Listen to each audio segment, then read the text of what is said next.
Namo Namah Sarvebhyah. Today we are going to start with the new sutra of Visarga Sandhi, and it is a last lecture of Visarga Sandhi from Laghu Siddhanta Kaumudi. Let's see first sutra of this. Sochi Lope Chet Pada Puranam.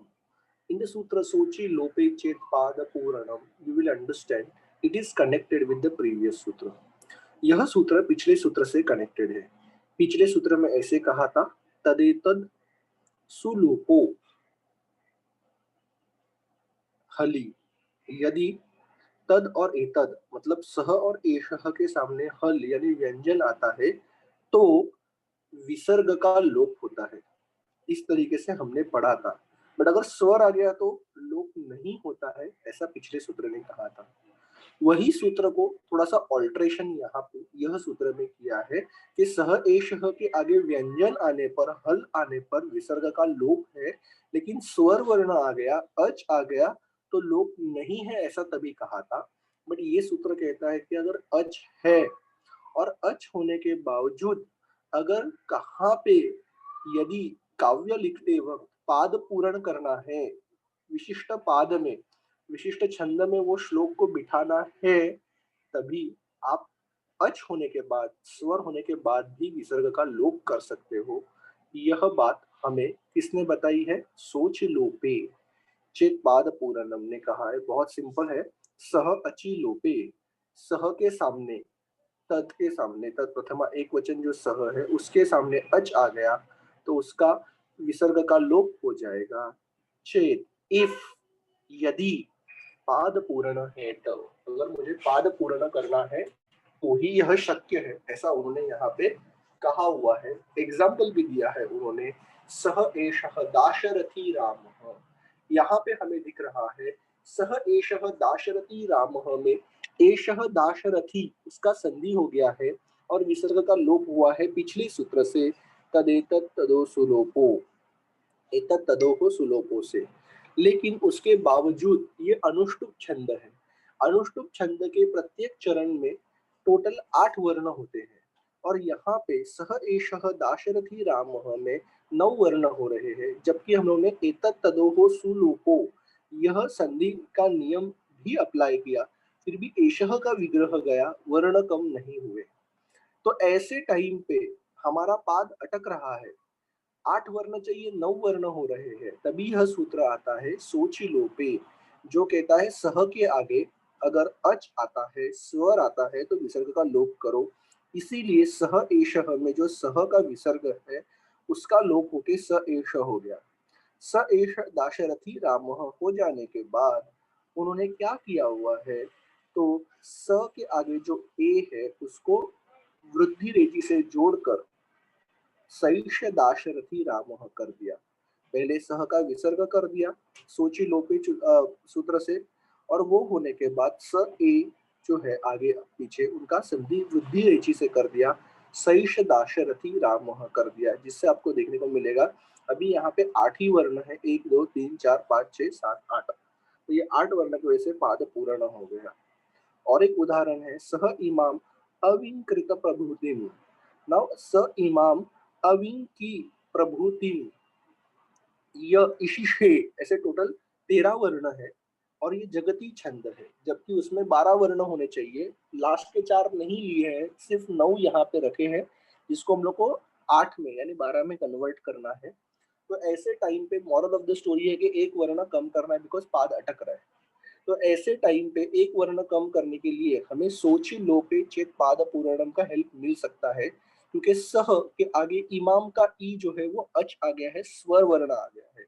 Generally सह के सामने अगर अच आता है तो कभी भी उसका लोप नहीं होता है, सिर्फ ये कंडीशन में पाद अटक रहा है इसलिए वो अलाउ किया है. तो हम लोगों ने सोची लोपे से उसका लोप कर दिया तो स इमाम रह गया. अभी स इमाम को हम लोग आद गुना से संधि कर सकते हैं, सेमाम अविंकित प्रभुतिम. यहाँ पे जो हलंत वर्ण है उसको काउंट करना नहीं है, जॉइंट वर्ड है, जॉइंट लेटर है, उसको सिंगल ही काउंट करना है.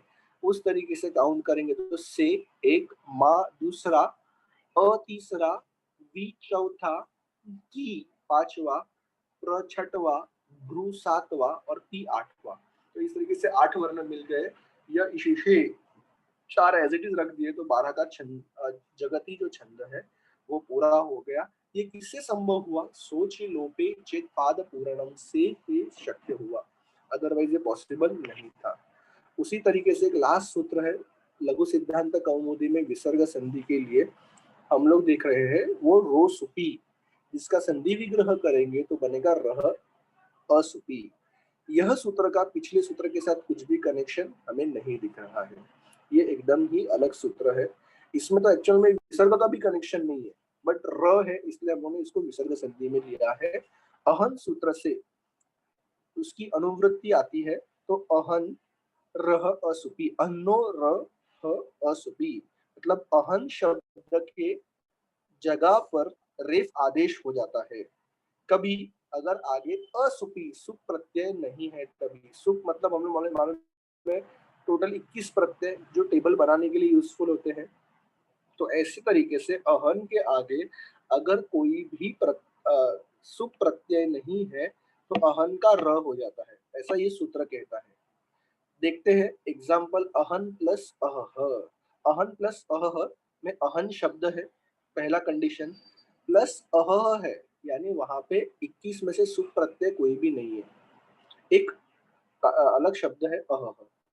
ऐसे कंडीशन में अहन का र हो जाएगा, ये कौन कहता है? रोसुपी।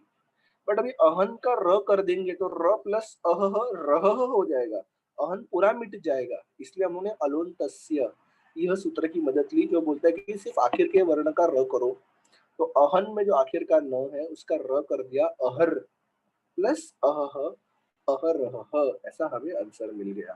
तो ये बहुत जरूरी है। क्यों अलंतस्य डाला?